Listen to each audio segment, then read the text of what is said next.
2장 말씀입니다. 베드로전서 2장 13절에서 16절까지 우리 함께 찾으셨으면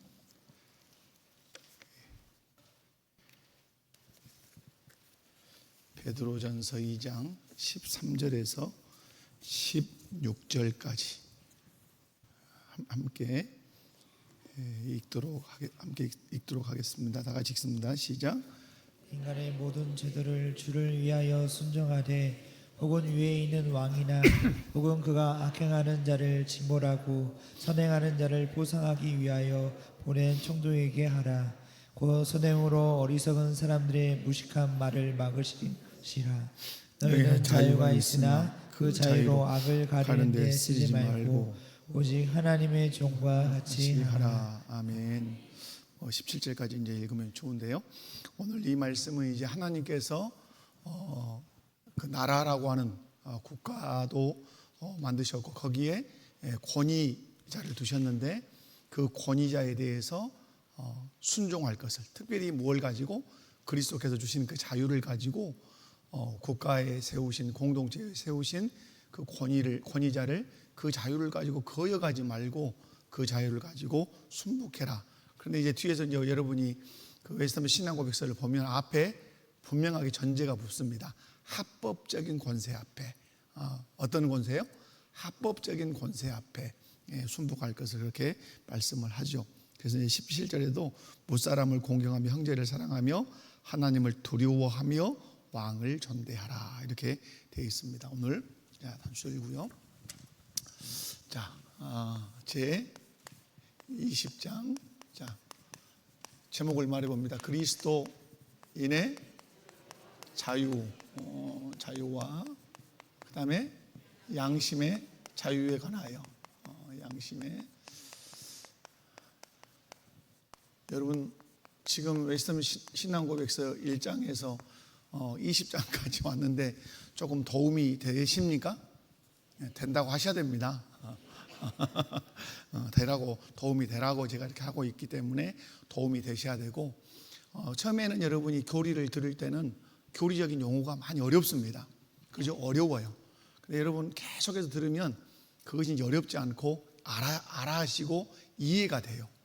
그 이해가 될 뿐만 아니라 그것이 내 믿음이 되고 그것이 내 신앙생활을 끌고 가는 것이 돼요.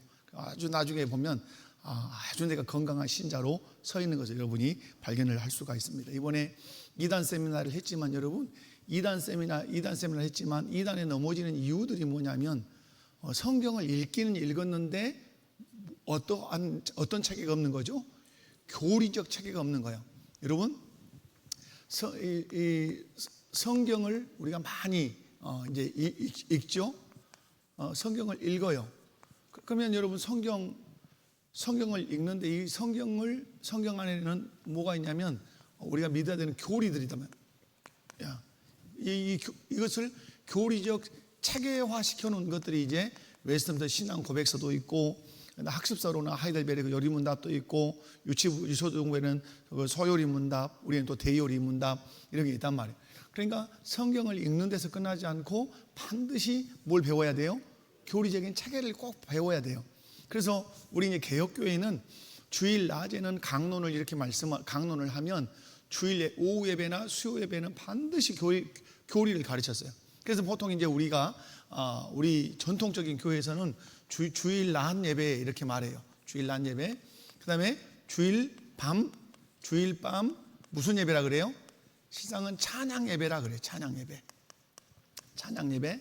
그다음에 세 번째 수요일에는 뭐예요? 오늘 수요일인데 옛날 실상은 수요 기도회. 그다음에 네 번째 이제 금요 기도회, 구역 예배, 5일 예배 이렇게 있었지 않습니까? 그런데 우리 이제 믿음의 선배들은 반드시 한 주간에 한 번은 뭘 가르쳤어요? 반드시 교리를 가르쳤어요. 여러분이 교리를 배운 성경을 많이 똑같이 성경을 내가 50독을 했다 합시다. 50독을 했는데 이 사람은 그냥 이 50독만 한 거예요. 근데 이 사람은 50독을 하고 교리를 배웠어요. 그럼 누가 더 튼튼할까요? 여러분 제가 신학교 가보니까 이 신학교가 강의를 들으니까 제가 어릴 때 목사님을 통해서 성경 공부를 통해서 배운 것들을 말씀하더라니 말이에요. 그런데 들어서 이해는 가는데 이게 파편처럼 널려 있어요. 제 이 신앙의 지식 속에. 그런데 그것을 신학교에서 어떻게 해요? 모아줄 뿐만 아니라 깊이 있게 그것을 다시 가르쳐 주는 거예요. 그게 신학교가 하는 일이다 하는 거죠. 그래서 교회는 반드시 성경도 읽혀야 되고, 그죠? 그러나 반드시 뭘 가르쳐야 돼요? 교리를 가르쳐야 돼요. 교리. 왜냐하면 여러분 지금 이만희나 뭐 이런 이단들이 있지만 이 이만희가 자기가 보혜사라고 한다. 그러면 이것을 알 수 있는 교리는 뭐예요? 보혜사? 보혜사는 예수님도 보혜사고, 예수님 보혜사 맞아야 틀려요? 예수님 보혜사죠. 나도 그래서 예수님 보혜사라는 사실 어떻게 말씀하셨어요? 내가 또 다른 보혜사를 너희에게 보내리니. 또 다른 보혜사라는 말씀은 나도 누구다? 보혜사다.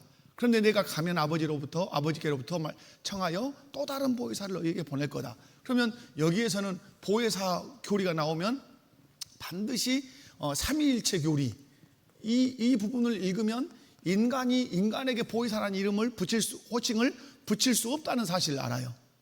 어떻게 인간에게 보혜사, 이건 누구에게만 붙일 수 있어요? 하나님에게만 붙일 수 있는 용어예요. 보혜사라는 말은. 그런데 어떻게 인간 이만희에게 보혜사 이렇게 할 수 있어요? 여러분 어떻게 재림주라고 이만희를 할 수 있어요? 재림주가 되려면 어떻게 되죠? 하늘로부터 내려왔어야 돼요. 그죠? 하늘로부터 내려온 자가 올라가셨어요. 그분이 재림주예요.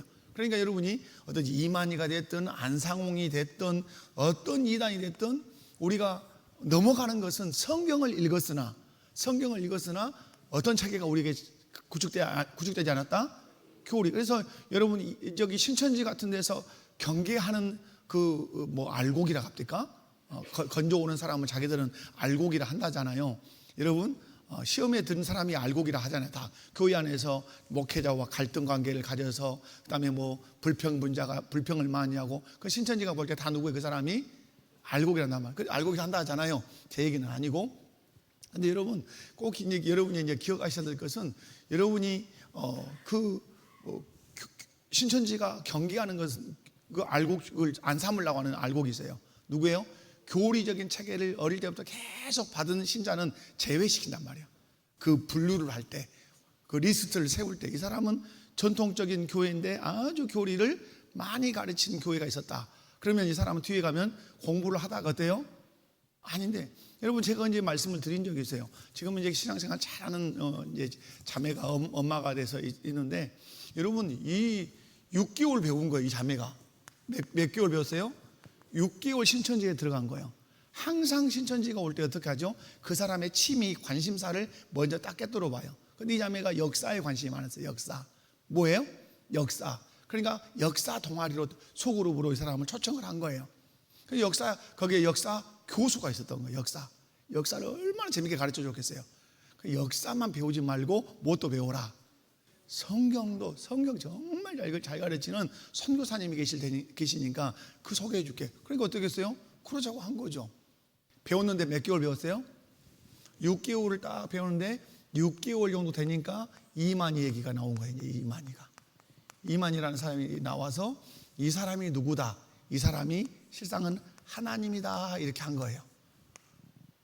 그러니까 아닌데 이 생각이 든 거예요. 아닌데 이 사람이 구주다 이렇게 한단 말이에요. 구주다. 아닌데 하는데 머리가 하얘지면서 그분 표현이에요. 저한테 전화가 하얘지면서 드는 생각이 그럴 수도 있겠다 이 생각이 든 거예요. 얼마나 제가 전도사 때부터 제 옆에서 엄청 도와줬던 자매예요. 신실해요. 신실해 아주 보증을 할 수 있는 자매예요. 그런데 이만희가 구세주라 하고 재림주라 하고 보혜사라 하는데 처음에는 아닌데 왜 아닌데가 나와요? 자기가 배울 때는 그렇게 안 배우고 안 믿었단 말이에요. 그런데 머리가 순간 하얘지면서 어떤 마음이 들었다고요? 그럴 수도 있겠다는 거에 든 거예요. 그런데 은혜가 뭐냐면 그걸 자기 남편에게 말한 거예요. 내가 성경 공부를 했는데 이랬다 그러니까 깜짝 놀란 거예요. 그 남편이 제 고향 후배에서 형님하고 전화가 온 거예요. 제 아내 바꿔줄 테니까 아내가 질문하고 싶은 것이 있다고 한번 설명해 달라고. 첫 마디 질문이 뭔 줄 알아요? 목사님, 삼위일체에 대해서 설명 좀 해주세요 하는 거예요. 그래서 삼위일체를 설명을 했죠. 딱 끝나니까 펑펑 울어요, 자매가. 목사님, 그렇죠. 우리가 믿는 하나님은 삼위일체 하나님이시죠. 그러면서 탁 나왔어.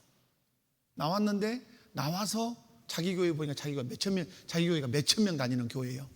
보니까 자기 눈에 누가 보여? 다 신천지가 수두룩하게 안에 들어와 있는 거예요. 그래가지고 담당 교육자에게 말을 하면 이게 이제 어려움이 있어요. 그건 뒤에 놔두고. 여러분, 삼위일체 교리라고 하는 것을 어렸을 때부터 계속해서 공부하면서 배웠으니까 그게 생각이 된 거예요. 여러분, 그냥 성경을 읽어서는 삼위일체 교리를 잘 몰라요. 그죠? 그러나 성경은 삼위일체 교리가 있다 이 말이에요. 그래서 여러분이 성경을 읽는 것도 중요하지만 반드시 어떤 체계를 세워라? 교리적인 체계를 꼭 세우셔라. 그래야 여러분이 이단에 넘어가지 않기 위해서 그러는 것이 아니라 신앙생활을 건강하게 할 수 있다. 아멘. 그래서 여러분이 제가 이제 20강 이렇게 올 때 저렇게 오래 할까이 그렇게 여러분이 성가세 할까봐 마음에 좀 조바심도 저한테 있어요. 얼른 33장 좀 갔으면 쓰겠다 이 말도 있는 이 마음도 있는데 제 마음대로 안 돼요 그게. 그죠? 여러분 이해하시고 다 여러분에게 피와 살이 될 줄로 압니다. 자, 오늘 사망과 사항을 한번 끝내보려고 하는데 양이 많아요. 그럼 달려가 보겠습니다. 자, 사망 우리 함께 읽습니다. 시작. 그리스도인의 자유를 구실로 하여 어떤 죄를 범하거나 어떤 욕심을 품는 자들은 그것에 의하여 그리스도인의 자유의 목적을 파괴한다. 그 목적은 우리가 우리의 원수들의 손에서 구출되어 우리의 전생에 두려움 없이 주 앞에서 거룩함과 의로움으로 그를 섬기려는 것이다. 자, 여러분 한마디로 얘기하죠. 하나님께서 예수님을 통해서 그리스도인에게 자유를 주신 것은 마지막이죠. 누구 앞에서? 주 앞에서 어떠함으로? 거룩함과 의로움으로 누구를 섬기게 하심이라. 의로움으로 주를 섬기게 하려 함. 이것이 예수 그리스도를 통해서 우리 그리스도인에게 자유를 주신 무엇이다. 이게 목적이에요. 자, 누구 앞에서? 주 앞에서 거룩함과 의로움으로 누구를 섬기도록? 하나님을 섬기도록 우리에게 자유. 그러므로 우리의 자유는 어떤 자유예요? 하나님을 섬기는 자유예요. 그러면 반대로 이걸 반대로 얘기하면 우리 그리스도인이 어떤 자유를 쓰면 안 돼요? 방탕함에 이르도록 자유를 쓰면 된다 안 된다? 이건 아니에요. 이건 뒤에 가면 모독이라고 나와요. 모독. 누구를 모독? 자유를 주신 그리스도를 모독하는 것이다. 그래서 이 자유를 두 가지로 사람들이 생각을 한단 말이에요. 이렇게 자유니까 내 마음대로 해도 된다. 이게 이제 영지주의예요. 구원파 교리 속에 들어있는 거예요. 이것이 여러분 과거의 죄와 현재의 죄와 미래의 죄를 예수님이 다 십자가에서 용서하셨어요? 용서하지 않았어요? 용서했어요. 믿으십니까? 다 용서하셨어요. 그런데 구원파는 그것을 어용하는 거예요. 미래의 죄까지 다 용서했으니까 어떻게 해도 된다. 마음대로 된다. 그것이 요 근래 나오는 다락방, PD 수첩에 다락방 나왔죠? 다락방 몰라요? 다락방의 교주가 누구예요? 유광수죠. 유광수. 그래서 이 유광수 다락방에 있는 이 교회의 목회자들이 어떻게 했어요? 술집을 가는 거예요. 여자를 끼고 술을 먹은 거예요. 성행위를 막 한 거예요. 이들의 교리를 찾아보니까 이들이 뭐예요? 미래의 죄까지 다 용서받았기 때문에 이건 죄가 되지 않는다 이렇게 생각한 거예요. 여러분 이건 있을 수 없는 일 그렇잖아요? 여러분 과거의 죄, 현재의 죄, 미래의 죄를 용서받았다는 것은 아주 이건 이미 언약적인 거예요. 이것은 언약적인 거. 그죠? 그러니까 지금 죄를 지어도 괜찮다. 이건 아주 말씀을 크게 곡해한 것이죠. 그러자 가겠습니다. 그래서 여러분 웨스터민스터 신앙 고백서 20장 3항은 양심의 자유가 결코 어디에 이르면 안 된다. 방탕 방종에 아니면 죄의 기회를 쓰는데 사용되면 안 된다. 어디에 써야 된다? 반드시 주 앞에서 거룩함과 의로움으로 누구를 섬기는데? 주를 섬기. 자, 질문 1번 갑니다. 시작. 그리스도인의 자유를 구실로 죄를 짓거나 욕심을 따르는 행위는 왜 잘못된 것입니까? 자, 신앙 고백의 답. 시작. 그리스도의 자유의 거룩한 목적이 있기 때문입니다. 자유를 구실로 죄를 범하는 자들은 그 자유의 목적 자체를 파괴하는 자들입니다. 하나님이 주신 자유의 참된 목적은 우리가 원수의 손에서 구출되어 전생애 동안 두려움 없이 주님 앞에서 거룩함과 의로움으로 하나님을 섬기는 것입니다. 자, 언더라인 어디다 해야 돼요? 세 번째 줄, 하나님이 주신 자유의 참된 목적은 해놓고 콤마 딱 찍어놓고 밑줄을 쭉 쳐야 돼. 마지막까지. 우리가 원수의 손에서 구출되어 전생애 동안 뭐 없이? 두려움 없이 주님 앞에서 거룩함과 의로움으로 누구를 섬기는 것이다? 하나님을 섬기도록 하기 위해서 우리에게 자유를 주셨다. 왜냐하면 왜 이 말을 하냐면요, 여러분, 이 우리에게 자유를 주시지, 자유가 없을 때, 자유를 주시지 않았을 때 이걸 잘 보셔야 돼요. 자유를 주시지 않았을 때가 어느 때요? 이때는 사단의 종이었어요. 누구의 종? 사단의 종이란 말은 다른 말로 하면 무슨 종이에요? 죄의 종이에요. 죄의 종. 그러니까 예수님께서 구속을 통해서 우리에게 자유를 허락하지 않을 때는 우리는 사단의 종으로서, 죄의 종으로서 맨날 뭐만 지어요? 우리의 지, 정, 의를 가지고 죄 짓는 일에만 있는 거예요. 그런데 예수님이 자유를 주시니까 여기서 벗어나서 그 자유를 주신 우리 주를 위해서 그 자유를 썼단 말이에요. 아멘이십니까?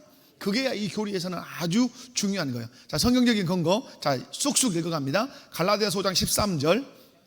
형제들아, 너희가 자유를 위하여 부르심을 잃었으나 그러나 그 자유로 육체의 기회를 삼지 말고 오직 사랑으로 서로 종노릇하라. 아멘. 자유로 육체의 기회를 삼지 말고, 육체의 기회란 말은 죄 짓는 데 쓰지 말고 오직 사랑으로 서로 뭐하라?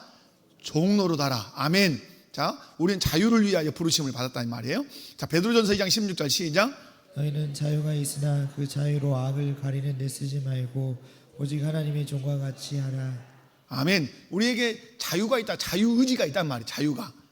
이 자유는 그냥 준 게 아니라 예수님이 어디서 십자가에 피 흘려 죽으심으로 우리에게 주신 자유예요. 아멘. 누가복음 1장 74절 75절 시작. 우리가 원수의 손에서 건짐을 받고 종신토록 주의 앞에서 성결과 의로 두려움 없이 섬기게 하리라 하셨도다. 자, 우리가 원수의 손에서 건짐을 받고 언더라인 치고 거기에서 건져 주신 이유가 뭐예요? 자유를 주시려고 써놔야 돼요. 자, 우리가 원수의 손에서 건짐을 받은 이유가 뭐라고요? 자유를 주시려고. 근데 그 자유를 주신 목적이 그 뒤에 나오는 거죠. 종신토록 죽을 때까지, 주님이 오시는 그날까지 주의 앞에서 거룩과 성결과 의로 두려움 없이 누구를 섬기게? 하나님을 섬기게 하시려고 그랬다. 아멘. 자, 그래서 오늘 3항의 핵심 성경 구절이 누가복음 1장 74절 75절 보시면 좋겠어요. 요한복음 8장 34절 시작. 예수께서 대답하시되 진실로 진실로 너희에게 이르노니 죄를 범하는 자마다 죄의 종이니라. 아멘. 그러면 우리가 거룩함과 의로움으로 주를 섬기면 우리가 누구의 종이에요? 우리가 예수님의 종이죠. 아멘. 자, 베드로후서 2장 19절 시작. 그들에게 자유를 준다 하여도 자신들은 멸망의 종들이니 누구든지 진 자는 이긴 자의 종이 됨이라. 아멘. 우리가 죄에게 지면 누구의 종이고? 죄의 종이고, 우리가 예수 그리스도께 순종하면 누구 종이고? 예수님의 종이다, 이 말이. 여러분, 성경에 자유라고 하는 이 단어가 많이 나옵니까? 많이 나오지 않습니까? 많이 나와요. 여러분, 애굽에서 이스라엘 백성들을 해방시킨 것도 뭘 주시려고? 자유를 주시려고. 우리를 흑암의 권세에서 십자가로 건져내셔서 그의 아들의 나라로 들여보내신 것도 뭘 주시려고? 자유. 구원이라는 다른 말이 그래서 무엇이다? 자유라는 말이에요. 아멘. 자, 넘어갑니다. 설명으로 갑니다. 시작. 계획주의 신학은 자유를 무엇으로부터의 자유와 무엇을 위한 자유의 균형으로 이해합니다. 아주 중요해요. 개혁주의 신학은, 우리 신학은 자유를 무엇으로부터 자유. 그러니까 무엇으로부터 자유겠어요? 죄로부터의 자유예요. 무엇을 위한 자유라는 말 뭐예요? 하나님의 영광을 위한 자유. 그러니까 우리는 죄로부터 자유를 얻어서 누구를 위하여 이 자유를 쓴다? 하나님의 영광을 위해서 쓴다. 아멘. 이 부분이 아주 이 자유의 두 측면이에요. 죄로부터 자유, 하나님의 영광을 위한 자유. 아멘. 자, 1. 방종에 대한 경계. 자, 시작. 개혁주의는 율법은 이제 필요 없으므로 마음대로 살아도 된다는 주장을 단호히 거부합니다. 참된 자유는 죄를 지을 자유가 아니라 죄의 지배에서 벗어나 하나님의 법에 즐거이 순종할 수 있는 능력을 의미합니다. 아멘. 자, 그다음에 여기 이제 설명하면 그렇습니다. 율법을 폐기한다는 사람들이 있어요. 그러니까 여러분, 율법이 폐하해진 것은 의식법 이런 것들은 폐하해졌죠. 폐하해졌으나 우리가 그 성경을 읽어요, 안 읽어요? 읽죠. 번제, 속죄제, 속건제, 화목제 이런 제사제도를 우리가 읽는단 말이에요. 그거 자체를 안 읽는 게 아니에요. 우리가 읽어요. 읽고 그 제사제도를 행하지는 않지만 그 영적인 의미를 우리가 섭취하고 그것으로 영적인 은혜를 입습니까? 입지 않습니까? 입지요. 그래서 예수님께서 하신 말씀이 나는 율법을 폐하러 온 것이 아니라 율법을 완성하러 왔다고 말씀하셨어요. 그거 여러분 기억하셔야 돼요. 그래서 율법 폐기론자들은 어떤 거냐? 마음대로 살아도 된다고 하는 사람들이 율법 폐기론자예요. 자, 두 번째, 자유의 목적론적 성격. 시작. 자유는 그 자체가 종착지가 아닙니다. 우리가 죄와 정죄로부터 자유로워진 이유는 하나님을 온전히 예배하고 섬기기 위해서입니다. 즉 그리스도인의 자유는 하나님을 향한 자발적인 헌신으로 귀결됩니다. 아멘. 자, 우리에게 예수님께서 십자가를 통해 자유를 주신 이유는 하나님을 온전히 뭐하고? 예배하고 언더라인 해야 되겠죠? 우리가 죄와 정죄로부터 자유로워진 이유는 하나님을 온전히 예배하고 어떠하게 합니다? 섬기기 위해서입니다. 그 다음에 중요한 게 섬기되 어떻게? 하나님을 향한 자발적 헌신을 해야 된다. 아멘. 그래서 성경이 가르칠 때 하나님을 기쁘시게 하는 중요한 덕목이 있어요. 그게 뭐죠? 자원하는 마음이에요. 아멘. 어떤 마음이라고요? 자원함. 여러분이 오늘 아내가 옆구리를 푹푹 치면서 수협에 가야지 왜 안 가려고 그럽니까? 갑시다 해가지고 억지로 오면 하나님 기뻐는 하지만 좀 덜 기뻐요. 그죠? 어서 가세요. 어서 가세요. 늦겠네. 어서 가서 찬양하고 어서 가서 기도하세요 하고 부부가 손잡고 차 타고 와서 여기 왔다면 자원하고 자발했기 때문에 하나님 어떻게 하세요? 엄청 기뻐. 그러니까 성경의 모든 헌금과 헌신과 봉사의 기초적인 정신은 뭐죠? 자원과 자발이에요. 그런데 그 자원함과 자발을 위해서 예수님께서 십자가에 피 흘려 죽으심으로 우리에게 뭘 주셨다? 자유를 주셨다. 자유를 주기 전에는 우리는 뭐만 할 수 있어요? 죄만 지어요. 콧구멍으로 숨 쉬는 것도 죄고 말로 말하는 것도 다 죄예요. 그래서 신천지 말할 때 우리가 뭐라 그래요? 저것들은 콧구멍으로 숨 쉬는 것도 다 죄다고. 막 성경에 모략이라는 말로 나오고 추수라고 하는 말로 나오고 다 거짓말로 해. 여러분, 우리에게 자유를 주신 것은 어떠하게 합니다? 자발적으로 하나님을 섬기도록 하기 위해서 우리에게 자유를 주셨다. 아멘. 자, 세 번째, 참된 주인으로 교체. 자, 시작. 성경적 관점에서 인간은 결코 중립적일 수 없습니다.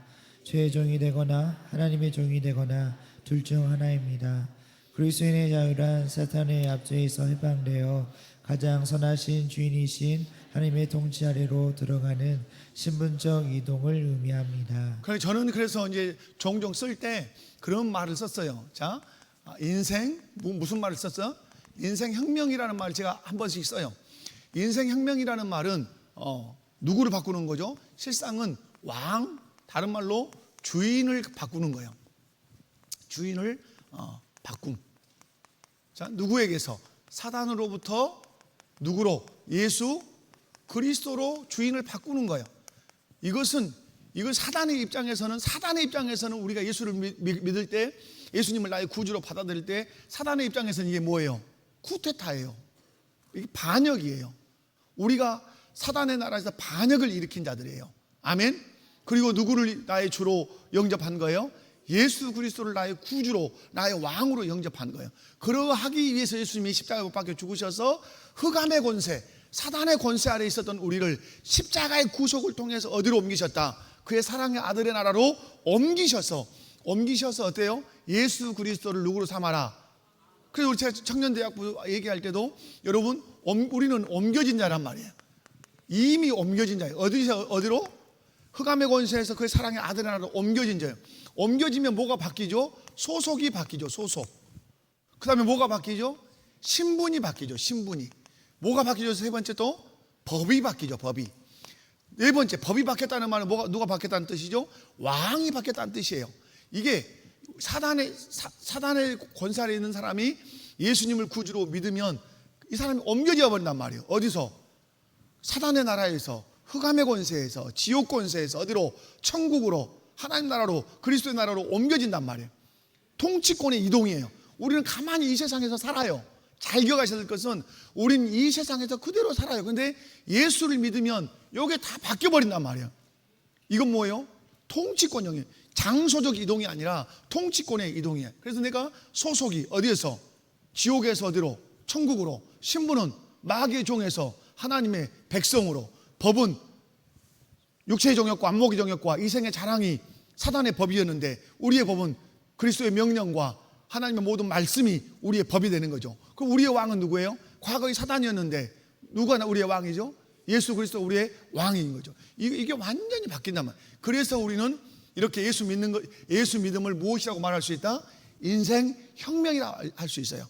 완전한 변화. 그래서 여러분 이 네 가지 부분을 명심하고 살면 우리가 경험하는 게 뭐냐면 삶의 변화를 경험할 수 있어요. 삶의 변화. 뭘 경험할 수 있다고요? 삶의 변화. 오늘 우리 교회의 문제, 여러분 자신의 문제가 뭐예요? 여러분 신앙생활 하면서 가장 고민스러운 게 뭐예요? 뇌가 안 바뀌는 거예요. 안 그렇습니까? 제가 저를 봐도 가장 신앙생활에서 힘들고 어려운 것은 교회가 뭘 안 해준다. 그게 아니에요.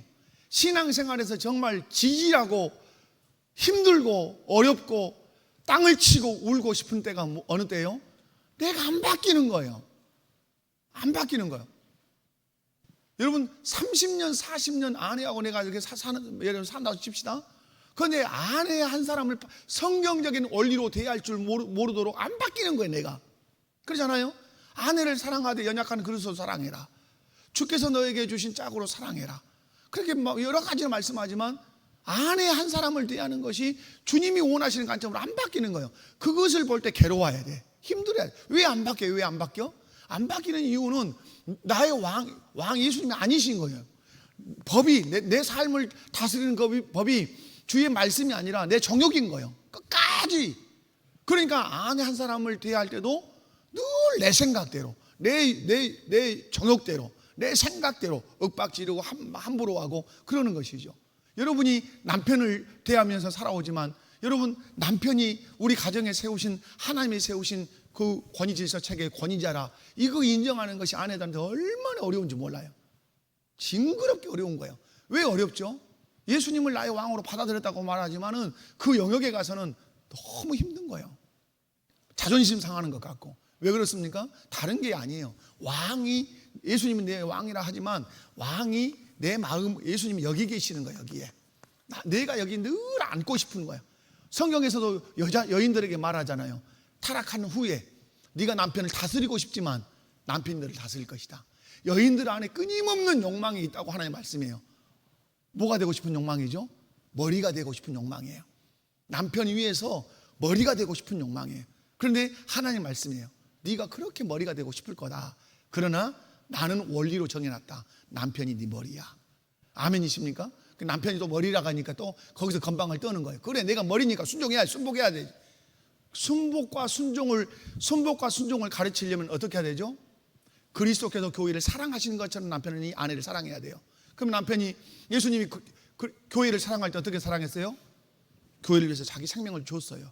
그러니까 교회는 두 말 없이 그분 앞에 무릎을 꿇어요. 나의 주십니다. 나의 구주십니다. 생명도 교회가 내놓아요. 주님을 위해서. 왜? 그 주님이 신부된 교회를 위해서 생명을 내놓았기 때문에 교회는 이유가 없어요. 나를 위해서 생명을 내어주신 주께 무릎을 꿇고 경배하는 거예요.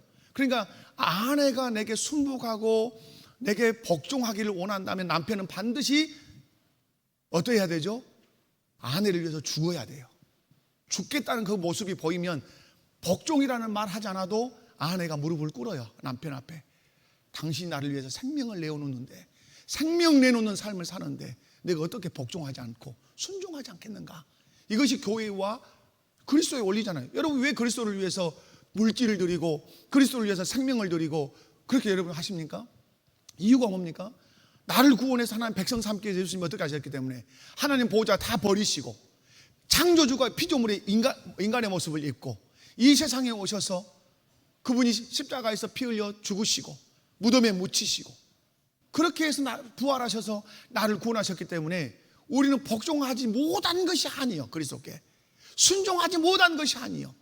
그래서 우리가 마지막에 그리스도를 향하는 헌신을 껴 꽃을 피울 때 어떻게 하는 거죠? 순교하는 거예요. 그래서 그것이 누구에게 적용된다는 말이에요? 남편에게 적용된다는 뜻이에요.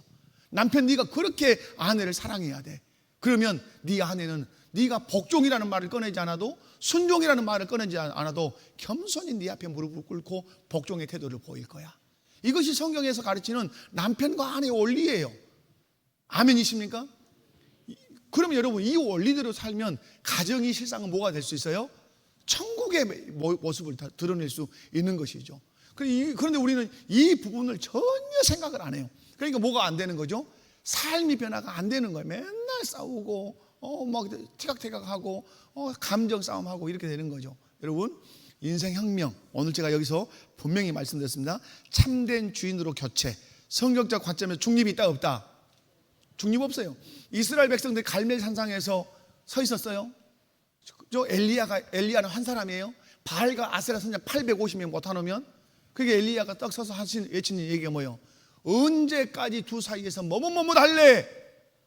하나님을 택하든 바알을 택하든 어떻게 보니까 하나님이 살아계시는 것 같고 어떻게 보니까 바알이 참신인 것 같고 그런데 여러분 엘리야가 뭐라 그랬어요? 언제까지 두 사이에서 뭐뭐뭐뭐 이리 갈까 저리 갈까 그럴래? 하나님을 택하려면 택하고 바알을 택하려면 택해라 이렇게 한 거죠. 그래서 하늘에서 불을 내려서 하나님 참신이신 것을 증명을 했고 비를 내려서 참신이신 것을 증명했죠. 여러분 우리 인생의 출발은 참된 주인이 교체돼야 돼요. 우리가 예수를 믿지만 우리 마음 안에 예수님이 들어와 계세요. 진짜로. 그죠? 예수님 믿어서 예수님 들어와 계시지만 예수님이 어디 계셔요? 이 왕자리에 앉아 있지 않고 어디에 계세요? 이렇게. 그래서 여러분 성경에서 이런 구원을 어떤 구원이라 그러죠? 부끄러운 구원이라고 말씀을 하는 것 같아요. 분명히 내가 예수는 믿은데 항상 왕 노릇은 누가 해요? 내가 해요. 내가 교회에서도 내가 왕 노릇하고 싶고 그래서 막 큰 소리를 치고 막 편을 짜고 막 자기 그룹을 만들고 어떻게 하고 싶으니까 내 뜻대로 하고 싶으니까 그렇게 하면 안 되는 거죠. 예수님을 마음 가운데 모시고 예수님이 기뻐하실 것이 무엇인가, 교회 머리 되신 주님이 이 교회를 어떻게 사랑하시는가, 그걸 묵상하면서 끝까지 우리는 누가 기뻐하시는 대로 예수님이 여러분 예수님 사랑하십니까? 그럼 여러분 신앙생활 너무 쉬울 수 있어요. 예수님을 사랑한다면 예수님이 기뻐하시는 것이 뭔가만 생각하면서 신앙생활하면 여러분 누가 안 가르쳐줘도 잘할 수 있어요. 여러분이 예수님을 사랑해, 예수님을 사랑한다면 누가 사랑하는 대로 예수님을 여러분 사랑하면 예수님 기뻐하시는 것을 생각하면서 신앙생활하면 여러분 예수님 영광을 받으시는 거죠. 여러분 참된 주인으로 교체, 우리 중립적일 수 없어요. 반드시 여기 보면 아까 제가 그랬잖아요. 장소적 이동이 아니라 어디 이동이라고요? 통치권의 이동이에요. 그래서 그리스도인의 자유란 그 두 번째 줄 언더라인 하셔야 돼요. 그리스도인의 자유란 끝쪽에 오른쪽 끝쪽에 두 번째 줄에 그리스도인의 자유란 딱 네모를 치시고 언더라인 줄 쳐야 돼요. 사단의 압제에서 해방되어 가장 선하신 주인이신 하나님의 어디로? 통치 아래로 어떠하는 거다? 들어가는 신분적 이동이다. 여러분 그래서 한마디로 얘기하면 통치권의 이동이에요. 우리가 이 세상에서 살아요. 그러나 이 세상에서 내가 뭐 상동에 살든 어디 오룡지구에 살든 내가 살아서 예수님을 내가 믿어요. 그러면 이 사람 여기서 그냥 사는 거요. 그러나 예수님을 믿으면 이 사람은 신분적으로 이동된 거란 말이에요. 소속으로 이동되고 신분으로 이동되고, 그죠? 그게 왕이 바뀌고. 그래서 우리는 통치권의 이동 속으로 들어가는 거예요. 여러분 지금 그러면 예수님을 믿음으로 누구의 통치 아래 들어왔어요? 예수님의 통치 아래 들어왔어요. 그럼 여러분은 예수님 뭘로 다스려요? 그분의 명령으로 내가 분부한 모든 것을 가르쳐 어떻게 하라? 지키게 하라. 예수님의 명령이 여러분의 법이란 말이에요. 그분의 말씀이, 성경의 교훈들이 법이요. 그러면 그 과거에 있는 육체의 정욕과 안목의 정욕, 이생의 자랑으로 살았는데 예수님의 명령과 성경의 말씀을 가지고 살면 내 안에 수없는 갈등이 생겨요. 여러분이 제가 말레이시아를 가봤어요. 말레이시아에 가면 진짜 제가 가서 어려운 게 뭐 있었어요. 운전 한번 해봤어요. 운전대가 우리는 어디 왼쪽에 있어요, 오른쪽에 있어요? 또 오른쪽에 있다가 하면 안 돼요. 왼쪽에 있어요, 우리는. 그런데 가서 딱 차를 타니까 어디가 있냐면 오른쪽에 있어요. 와, 이거 코너링을 하는데 이게 죽을 맛이요. 그러니까 뭐죠? 말레이시아의 교통법과 우리 법이 어때요? 차선이 틀려. 또 차선이 가는 방향이, 그죠? 그러면 여러분, 대한민국의 법을 지켰던 사람이 말레이시아에서 가서 살려고 하면 1차적으로 무슨 충돌이 와요? 과거의 법과 현재의 법의 충돌이 막 일어나요. 그러면 과거의 법을 붙들고 대한민국 법을 붙들고 말레이시아에서 차 타면 어째요? 한 조금도 못 가 죽어버려요. 무슨 얘기인지 알았어요? 그러면 계속 빨리 뭘 버려야 돼요? 생각을. 한국의 교통법을 빨리빨리 버리고 말레이시아의 교통법규를 빨리빨리 익혀야 말레이시아에서 살아갈 수 있는 거예요. 마찬가지예요. 우리가 사단의 나라 흑암의 권세에서 그의 사랑의 아들의 나라로 옮겨졌으면 우리는 이 법이 이제 우리의 법이요. 그럼에도 불구하고 내 안에 어떤 법이 작동하려고 해요? 육체의 정욕과 안목의 정욕과 이생의 자랑이 과거의 사단의 영향 아래 있었던 것이 계속해서 역사를 한단 말이에요. 그럼 이 두 개가 계속 내 삶에서, 내 생각에서 충돌하지 않아요? 충돌해요. 어느 때는 과거의 법을 지키면서 살아요. 그러니까 그때는 뭐예요? 예수 안 믿는 사람 같은 모습이 나타나. 어느 날은 정신 차려가지고 아이고 이건 아니요 하고 말씀을 붙들고 살아. 계속해서. 그래서 우리는 의도적으로 뭘 버려야 되죠? 사단의 나라의 법을 자꾸 버리고 사단의 나라의 습관을 자꾸 버리는 이 훈련을 계속해서 해서 과거의 법, 과거의 그 법 아래 있었던 습관을 빨리 잊어버리고 빨리 소각시키고 그리스도의 법에 무장이 되면 내 삶이 완전히 어떻게 됐다? 변화, 완전한 변화가 됐다. 이걸 성화라고 이렇게 얘기하는 거예요. 여러분이 제가 오늘 힘을 줘서 말씀을 드렸는데 의미 있게 들으셔야 돼요. 왜? 변화가 왜 안 되냐 이 말이에요. 가장 변화가 안 되는 게 누가 변화가 안 되는 거예요? 절대 옆에 스파 사람 볼 것도 없어요. 아이고 장로님이 돼가지고 그러지 마세요. 누구 봐야 돼요? 나 신앙생활 제일 잘하는 길이 뭐예요? 자기를 성찰하는 거예요. 자기 성찰. 뭘로? 예수님 앞에서, 십자가 앞에서, 말씀 앞에서 자기를 성찰하는 거예요. 여러분 예수님께서 뭐라고 말씀해요? 형제의 눈에 들어있는 들보는 보면서, 티는 보면서 자기 눈에 들어있는 뭘 못 봐요? 들보. 여러분 그래서 신앙생활 잘하는 길이 뭐죠? 내 안에 들어있는 뭘 보는 거예요? 들보 보는 연습을 자꾸 해야 돼요. 내 말투의 들보, 사람 대함의 들보, 물질 관리의 들보, 신앙생활 봉사의 들보, 이 들보를 봐서 그것들을 잘라내고 없애고 그렇게 해야 신앙생활 잘하는 거죠. 우리는 절대 자기에 대해서 관대합니다. 그러죠? 여러분 나에 대해서는 관대해요. 내가 주일날 안 나온 건 너무 관대해요. 그럼 다른 사람은 주일날 교회 안 오면 막 손가락질 엄청 해버려요. 자기 주일날 주일 성수 못한 거 기억도 못해요. 그리고 어떤 권사님이 주일날 안 오면 권사가 돼가지고 교회를 안 온다. 여러분 그러면 안 돼요. 그러면 안 돼. 그냥 기도할 뿐이고 자기 성찰을 잘 하셔야 돼. 아멘. 말씀의 거울에 자기를 비추고 말씀의 거울로 자기 내면을 비춰서 나의 부족함을 주 앞에 인정하고 그래야 여러분 인생혁명이 완전히 일어나서 삶의 변화가 일어날 거 아니에요. 아멘이십니까? 제가 아까 강조했던 거 잘 들으셔야 되는 것이 아까 그리스도와 교회의 관계가 어디로 적용된다? 가정에 남편과 아내로 적용되고 아내가 남편을 섬기는 것은 어떻게 교회가 그리스도께 어떻게 순종하고 복종하는지를 보면서 가정생활. 그래서 가정과 교회는 떼놓고 설명할 수 있다 없다? 떼놓고 설명할 수 없어요. 가정이 교회고 교회가 가정일 수 있는 거예요. 자, 네 번째 신앙과 삶의 적용. 자, 시작.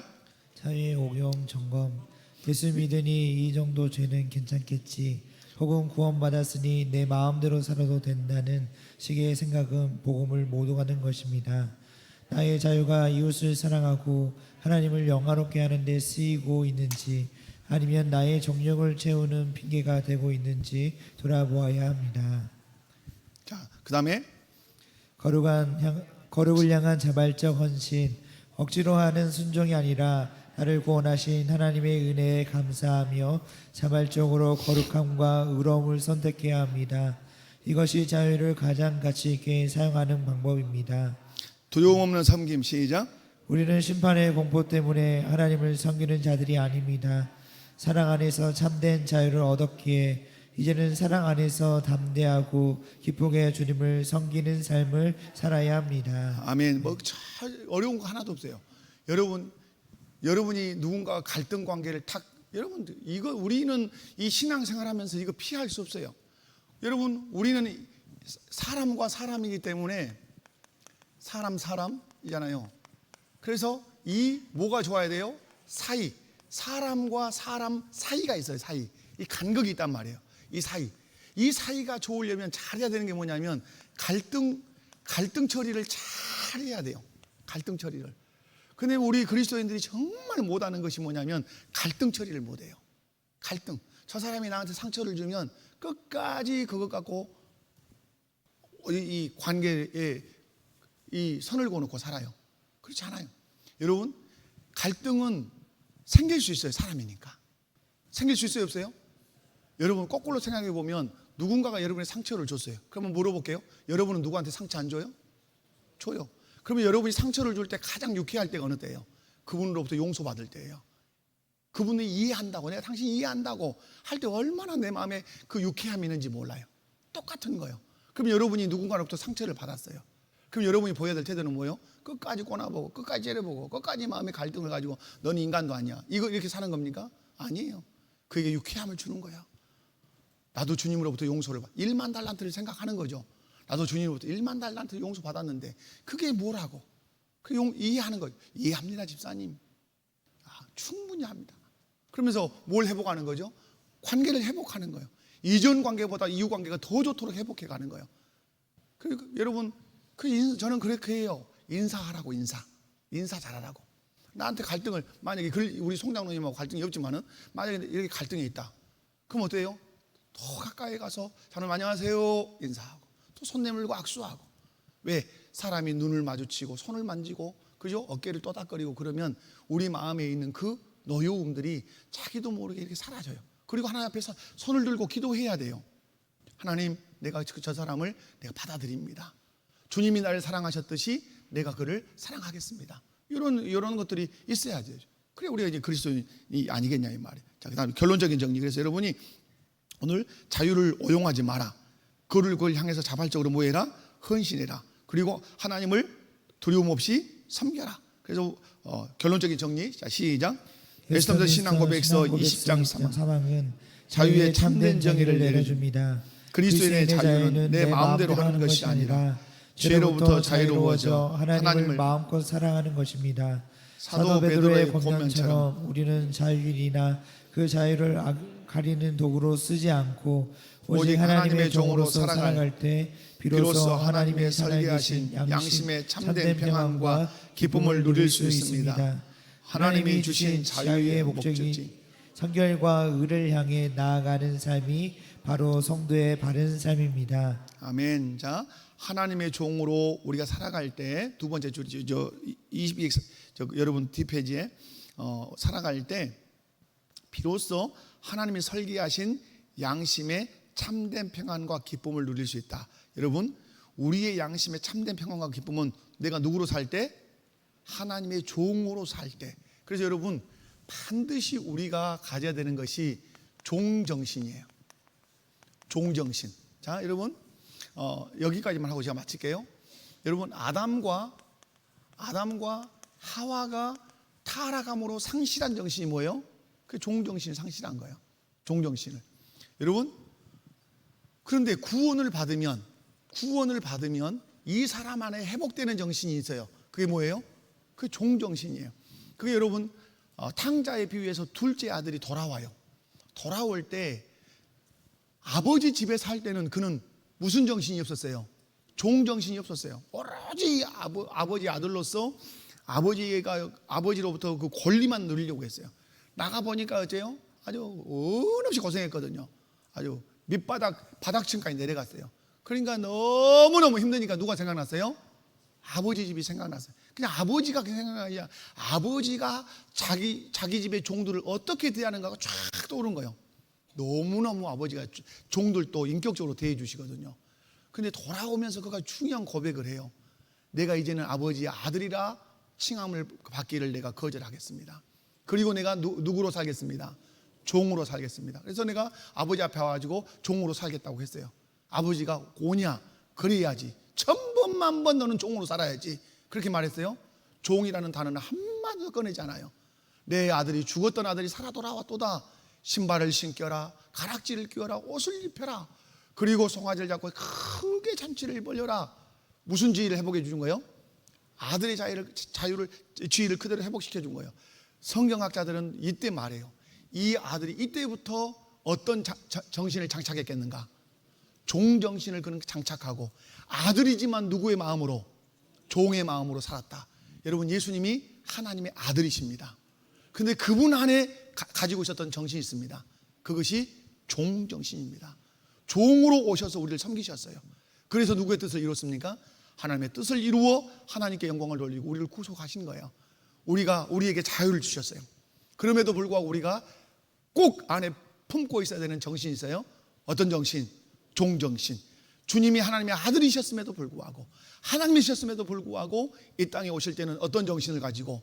종의 모습과 종의 정신을 가지고 오셨던 것처럼 우리도 그리스도를 통해서 자유를 얻었다면 그냥 자유다 하고 사는 것이 아니라, 그럼에도 불구하고 어떤 정신으로? 종정신을 가지고 하나님을 섬기고 교회를 섬기고 성도를 섬기고 이웃을 섬기겠다고 여러분 다짐할 수 있기를 바랍니다. 자, 옆에 분들 보시고 한번 인사합니다. 자, 종정신을 가지고